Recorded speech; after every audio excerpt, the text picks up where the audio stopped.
Bourdais contesting second on the backside, and Bourdais gets by. Here's Tracy. No! Tracy to the inside. Oh, he hit him. Contact! Remember that Tracy's on probation. This is championship implications for Sébastien Bourdais. The second and third place cars take each other out in the final corner. Separate those boys. Canadian talent dots all forms of motorsport, with talents flying the Maple Leaf, including father and son Villeneuve pair and Ron Fellows in sports car racing, and one of Canada's biggest shining lights in IndyCar, arguably one of the fiercest competitors, and certainly one of the most entertaining. Not one to shy away from controversy, from being a soft-spoken boy with spectacles to kart's bad boy, this is the story of the thrill from West Hill, Paul Tracy. Paul was born on December 17th, 1968, in West Hill, ironically in Scarborough, Ontario's east side. His first experience with acceleration was a mini-bike, which he'd take out on escapades running it around in a field. As quickly as he got it though, his father would replace it with a go-kart from the father of future Canadian Motorsports Hall of Famer Scott Goodyear, and would run it at Whitby, a huge go-karting facility for its time, at over 2 miles long.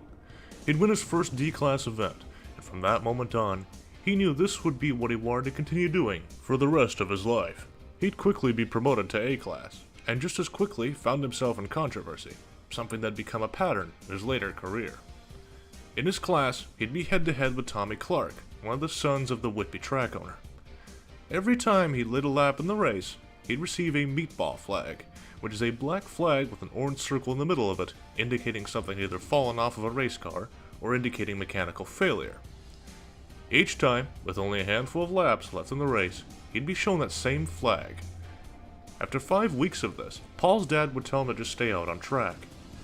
With 2 laps left in the race, the flag was once again waved. Paul noticed his dad jumping the pit wall, running across the grass, and now literally kicking the ass of the flag waver. They'd in turn be booted from the track and suspended. Since he wouldn't be allowed to return there for some time, and it was about time for a change of scenery, Paul would race at Goodwood next, not to be confused with the famous UK Hill Climb Challenge course, and would do it with a bit of flair. See, his old man, being a UK immigrant himself who loved cars, had a penchant for collecting old Jags and the like. Paul wouldn't be relegated to just some box van, or even a station wagon, but instead we would pull up in a Rolls Royce that somehow fit his go-kart and its equipment in the back. Nifty.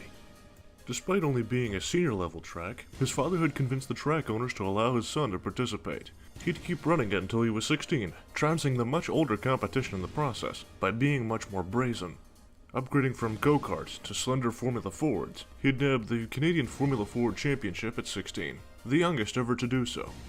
Paul's success was due in no small part from his racing school education and natural talents, but was able to get additional practice by being allowed to turn solo laps at ex-Ron Fellows' Formula 2000 at Mosport.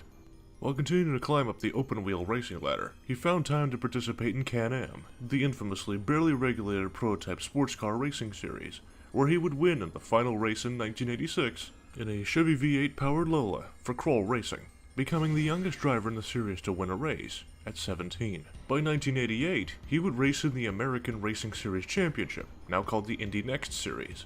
In his first race, in the first of the season, he would nab the win at Phoenix, finishing ahead of Calvin Fish and 2-time Trans Am Series champ Wally Dallenbach. By 1990, he'd put everybody on notice by proving that he belonged amongst the veterans by winning no less than 9 times out of the 14 races, grabbing the championship and the record for most wins in a season. He was no older than 22 years old. For 1991, he'd try his luck at IndyCar by renting out the number 39 car from Dale Coyne. His very first start in the series came at Long Beach. He'd finished 22nd, but not without keen interest. Roger Penske was deeply impressed with the soft-spoken Canadian's effort, and even offered him a spot on the team via a 5-year contract. He agreed, initially only filling the test driver position, including testing short blocks by putting miles on the motors. Midway through the season, however, he'd drive his first race with the team in the number 17 Mobil 1 Chevy-powered PC-19.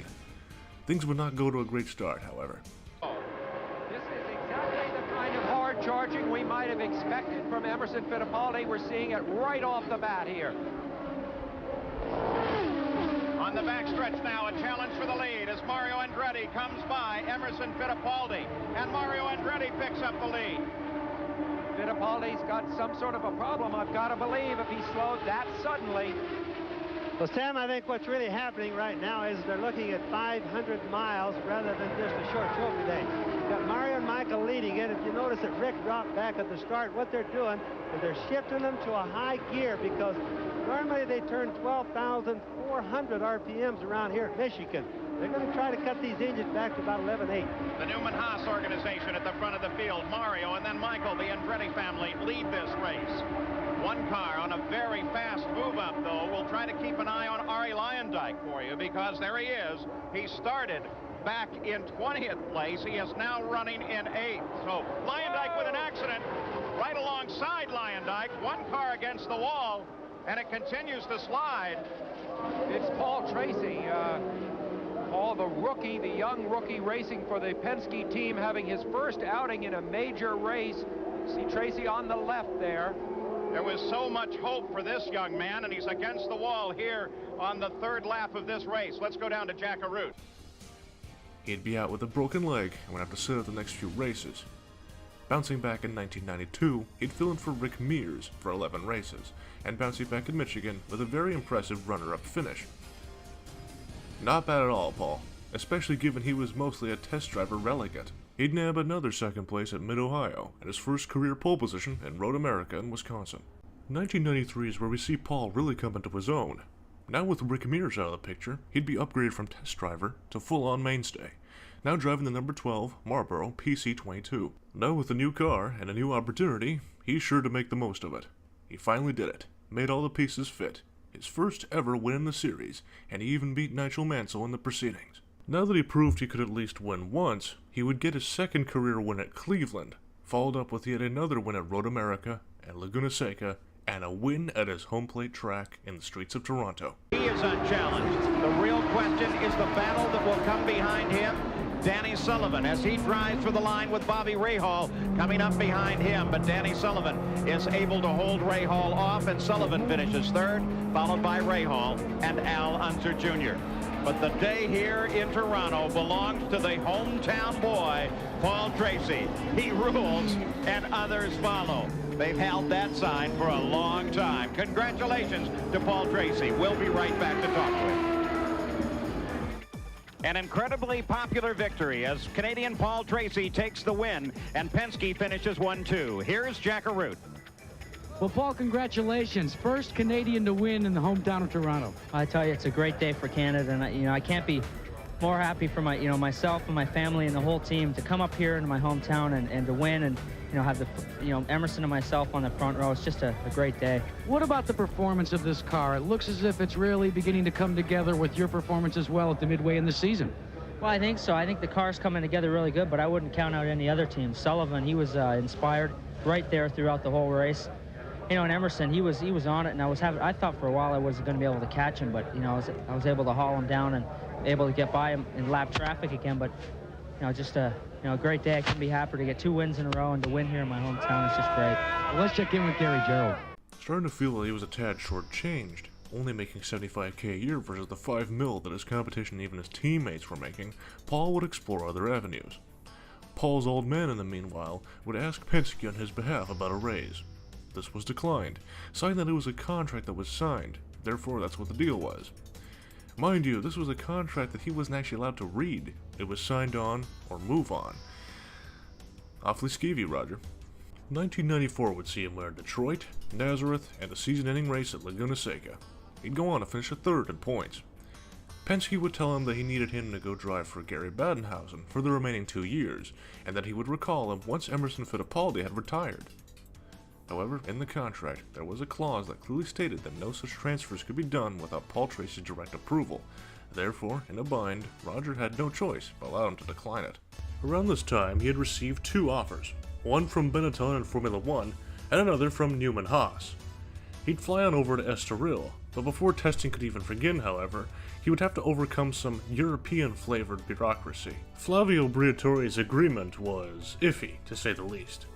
Testing would go well, and even received some coaching from none other than Michael Schumacher himself and Jos Verstappen. But, given the immense vagueness of the contract, to the point where it wasn't even clearly indicated if he indeed would have a spot on the team after agreeing to it, he would decline. His performance that test day was impressive, and with his speed would have landed him a 4th place starting position at the Portuguese Grand Prix. Instead, he'd opt for Newman Haas, agreeing to a $1.5 million yearly salary, a guaranteed seat in the number 3 Budweiser Lola. It was money well spent on Paul, as he got the team a win at Surface Paradise and Milwaukee. He'd finished 6th in points, just behind Robbie Gordon. In 1995, Penske was struggling. Big time. For the first time, the 10-time Indy 500 winning team would fail to qualify.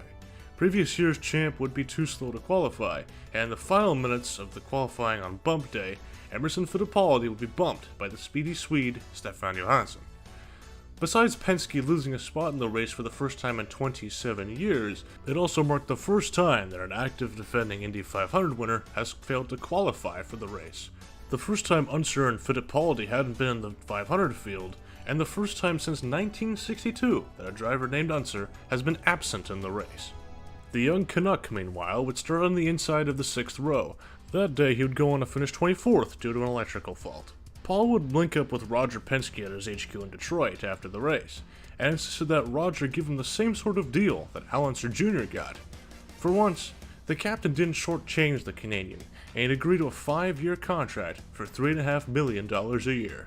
He'd once again sport Marlboro colors and would drive the number 2, Benz-powered PC-25. The car would prove to be excellent on ovals, but a complete dog's breakfast on road courses. No amount of spring rate changes could deal with the lack of effective underwing aero, making it a once potent combo, now a god-awful mess. In 1997, this was made proof positive by winning at Nazareth, the inaugural race at Gateway in St. Louis, but only managed to win one win on a road course at Rio, in spite of the car's foibles. Roger had requested a sit-down with him at the hospitality tent at Laguna Seca, asking what could be done to improve it. Paul suggested moving from Goodyear tires to Firestones, from the current Penske chassis to that of Reynard's.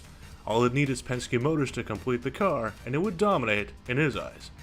Penske, however, saw this as an affront, and proceeded to fire him immediately. Paul would first try to call Jerry Forsyth to try and land a ride. The team had famously mostly hired Canadian drivers in the past, so perhaps this was his in. Forsyth would break the bad news that Patrick Carpentier had just signed on a day prior. Perhaps in an alternate timeline, Paul Tracy would have been Greg Moore's teammate. How about that? Back to reality, however, his second phone call was to Barry Green. Team Cool Green had originally had planned to just field Dario Franchitti as its first and only driver, but Barry would find the additional funding from Cool to get another car for Paul. His worries were over, at least for now. He'd struggled to find his footing in the team, not getting along with the chief engineer at the time. However, in Robbie Gordon-esque fashion, it wouldn't be his performance that got him the limelight, but rather his controversial opinions and decisions and reactions. Oh, and look at this. Dennis Vitolo in a bad spot there. Did not move over with the leaders coming on there. Allowed Paul Tracy to close up. Boy, around this place, you've really got to pay attention to those mirrors and get out of the way when the leaders come, especially when you've already spun off and you've dropped down quite a bit. Our television cameras make it look a good bit lighter than it actually is. And look at this, Paul Tracy, and they touch. Dario Franchitti and Paul Tracy touched. His left rear of Dario Franchitti hit Paul Tracy's front, and look, he's done. His left front is toast. He must have bumped the wall. Look at that. He's got to be so upset right there. It's over, Paul. You can drive that one right to the pits and get out and go home. There's wife Lisa, crestfallen. That incident took place right under Tommy Kendall's position. Paul'd been, trying the inside before.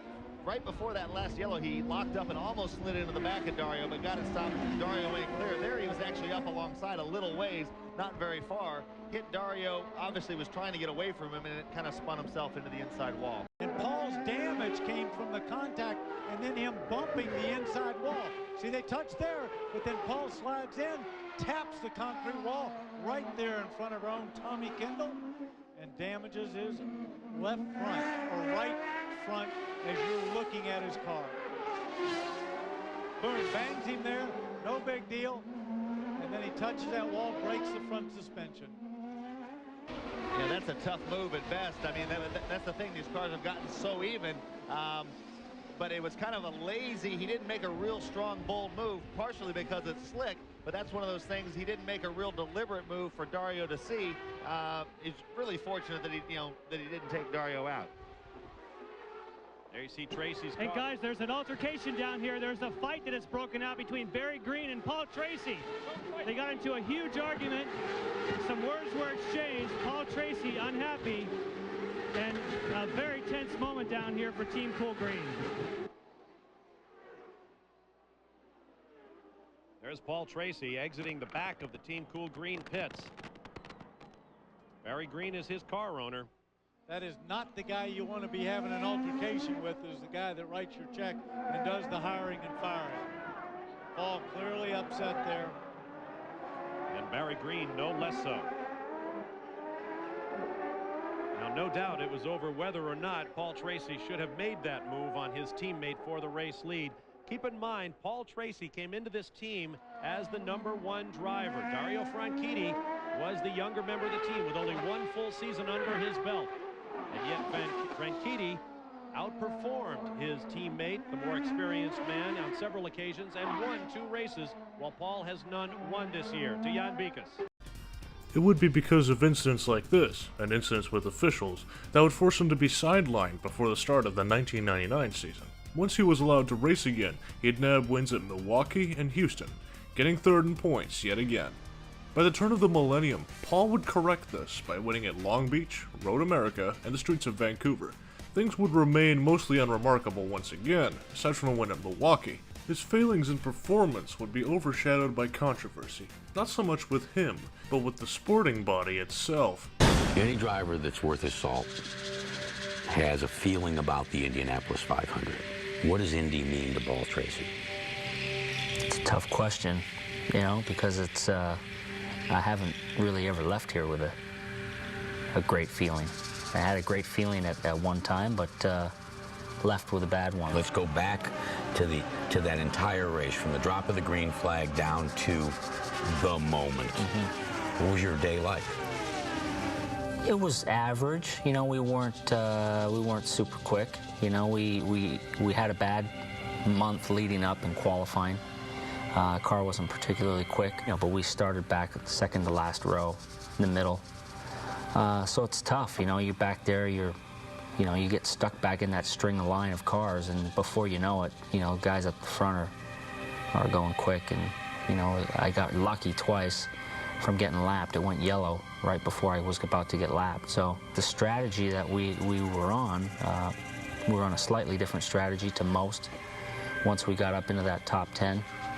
And at the end of the race, I was good on fuel, and everybody else was peeling off for stops with, you know, 6-7 laps to go. And the guys at the front were slowing way down to make it. I was running 3rd behind Philippe Giaffoni.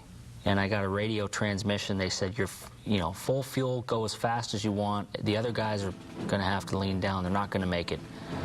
And I wasn't catching them. And I was like, I think this is all I got. You know, my car's not that good in traffic. And then Dario had just come out of the pits in front of Helio, I think with 5 to go. And he kind of got in the mix with Helio. And I think he kind of slowed him up a little bit. And, you know, at that point, Helio was having to really throttle back. As they approach the yard of bricks, less than 3 car lengths separate first and second place. Helio Castro-Neves. Paul Tracy will go to the high side in 1. How much fuel does he have? We're going to find out. Castro-Neves hit Tracy as fast as you can see it. That's the way they hit the second turn. The lead is down to 2.5 car lengths. Helio Castro-Neves looking for 2 in a row. Paul Tracy has him in his sights. Oh, the qualifying struggle for Team Green, but boy, Paul Tracy looking good right now. And Greg's back in 2 as Tracy tries to make the pass. Make the pass to the north Diddy head towards Crispinari. Action is on the speedway. And Paul Tracy has made the pass. He's gotten around Castro-Neves. We're done. Mikey, heads your way. Paul Tracy will take the yellow flag. It looks like he will win the Indianapolis 500 as the yellow and white are displayed. He ran just a spurt of fuel, and Paul Tracy's going to get it. Scoring goes back to the previous lap. According to race control, the pass will not stick. Paul Tracy will move back to second place. Helio Castro-Neves will be shown as the leader. Your version of that history is you made the pass cleanly before the yellow flag was displayed, before the yellow was made aware to any of the drivers, correct? Yeah. But yet when you go back and the way the eventual ruling was made, it was the absolute opposite. How do you square all that? Well, I mean, you know, going through our whole process of filing the appeal to protest the outcome of the event, we were allowed access to all the camera angles at the point of the yellow light coming on by about a car length. Now, we went through that whole process of 2 months. You know, Barry had spent about $150,000 in attorney's fees, and at the end of the whole court proceeding, we went away feeling pretty confident about it, and a month later got the decision that our appeal was not appealable. I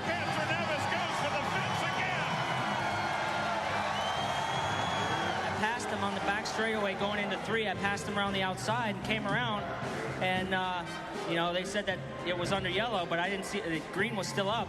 In my eyes, I saw the green, and you know, so we're going to protest to see what happens, because I feel that I was ahead of them when it went yellow, so we'll just have to wait and see. Deep down inside, I thought, you know, honestly, I felt that I got screwed, you know.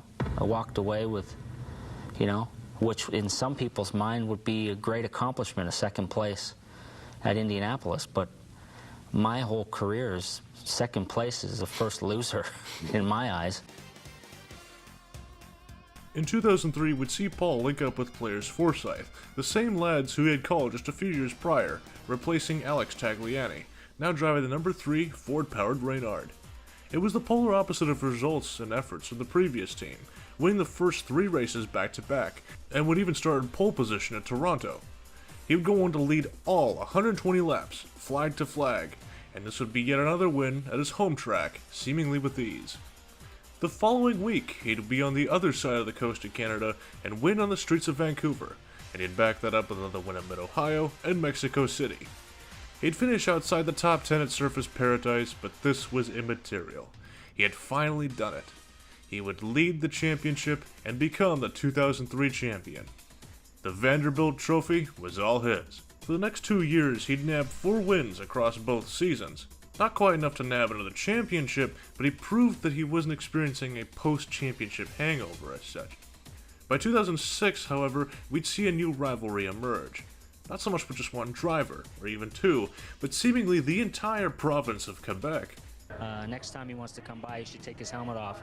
The French guys like to keep their helmet on. Oh, that remark was an insult to all the French speakers, and it spawned headlines in every newspaper here in Montreal because of this fight between Sébastien Bourdais and his arch nemesis, Paul Tracy. And then, of course, when he got to the racetrack, there was boxers in the grandstands with helmets on also. Very much a love-hate relationship here this weekend, and Paul Tracy waved to his supporters. Then he got the Montreal and the Quebec hat because the t-shirts, as you can see, Chicken Little, and then of course the second line was Sugar Ray Tracy. And guess what he did? He used all those to taunt everybody, and he got the boos on a regular basis, and he taunted back. He was energized by the boos. And just moments ago, this is Madman Paul here dressed in blue. Nacho Libre. Paul and Seb would continue to have at it for the remainder of his career, and the remaining half of the Champ Car era. Paul would be put on probation, but that didn't stop him from trying to throw hands in future incidents. He'd receive a try for RCR, and now with the reduced Champ Car schedule, this gave him the option to explore other opportunities. Before he'd ever think about agreeing to it though, he'd try a few Busch Series starts. He'd struggle, both in the nature of the car, but also with the lack of competitive equipment, and he would never finish any better than 24th. His racing career as a whole would taper off, and his last win would come at Cleveland in 2007. 2008 would see the long overdue merger of the IRL and Champ Car. Tracy and Forsyth had no intention in taking part, however. Tony George himself would offer him a ride, and he eventually agreed. It was complete garbage, but it was better than nothing. I guess he was onto something when he called IRL machines crap wagons. Things would come to a head, however, in October of 2011, at lap 11 at Las Vegas Motor Speedway. The racing world is in mourning today after a horrific 15-car crash left two-time Indianapolis 500 winner Dan Wheldon dead.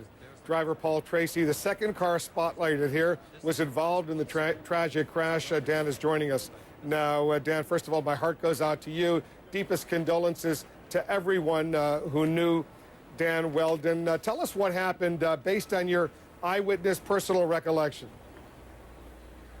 Well, Wolf, it was just, you know, obviously it's a tough day today for all of the auto racing world. This is something that you never want to happen, but the dangers are always out there, and it's our condolences are to Dan and his family and his wife and kids. You know, it was just a situation where the cars were, it was early in the race, the cars were running at speeds of 225 miles an hour. We were in a tight group, a pack of cars, and just up in front of me I saw two cars had touched wheels, and the one car started to fishtail and slide sideways, and then I was trying to slow up and got on the brakes, and then from there it was just carnage. I got into the back of another car flew over top of me, and from that point on all I could really see was fire and parts flying and smoke, and when it all came to a stop, it looked like something out of a movie set of Days of Thunder, or it just didn't seem real, and instantly we knew that Dan was in a bad way, and the emergency crew was there and right on top of him, and you know, myself and a couple of other drivers were helping other drivers to get out of their cars that were kind of stuck, because the open wheel cars are very small and hard to get out of once you're in it. So it was just a bad day. When you had some of those cars flying over you and you saw all the flames, did you ever think it was over for you as well? Well, I mean, you never think of that thing. Obviously, when you sit back and look at it now, I mean, you know, I've had a long career. I've been racing over 20 years now in Indy cars, and my wife has just said to me last night, I mean, you got enough trophies and we have enough money. Do we really need to do this anymore? And after seeing one of your friends die and you know, knowing the family, and you know, that's the question mark that I have to answer for myself. And you know, obviously Dan's legacy as a champion and an Indy 500 champion twice, I think, you know, this is a huge tragedy for IndyCar, but I hope that out of this tragedy comes some good in terms of improving more in safety, like when Greg Moore died and Dale Earnhardt Sr. and now Dan Wheldon, that the innovations that come about from that in terms of improving the driver's safety needs to be kicked up another notch. So we hope that that's what will happen. Following this tragic incident, the race was immediately canceled. Paul, in turn, especially took this to heart, and gave up on the sport altogether. Things in his personal life would also take a downturn. Now faced with a divorce and opting out of his life passion of motorsport, he'd spend his days moping around the house.